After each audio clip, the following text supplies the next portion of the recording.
Le Nigeria retient son souffle à l'annonce des premiers résultats de la présidentielle. Plus que jamais, l'attente et la pression se font fortes sur l'INEC, la commission électorale indépendante, appelée à garantir des résultats transparents et crédibles. L'annonce des résultats, État par État, a bien débuté dimanche en fin de journée à Abuja, mais la publication des résultats connaît des ratés et la commission électorale a très vite suspendu ses travaux en annonçant qu'elle les reprendra lundi à partir de 11 heures. Le vote s'est globalement déroulé dans le calme, malgré quelques incidents sécuritaires et des couacs logistiques qui ont provoqué des retards. À peine avais-je eu mon bulletin de vote que je suis allé aux urnes. J'étais le dernier à voter.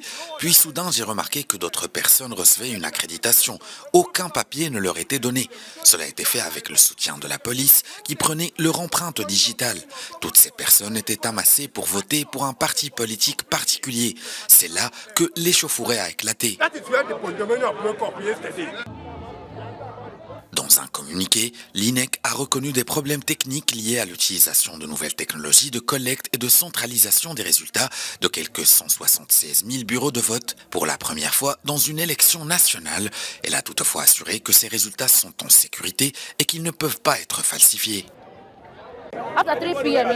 Après 15 heures, rien ne s'est passé. Seulement, nous nous sommes rendus compte que certains membres du personnel de l'INEC étaient toujours à l'intérieur des bureaux de vote. Cela était contraire aux horaires de vote. En conséquence, le chaos a éclaté et les gens ont commencé à se battre. Le Nigeria compte 36 États et le territoire de la capitale fédérale Abuja. Ce scrutin est le plus crucial pour ce pays de 216 millions d'habitants.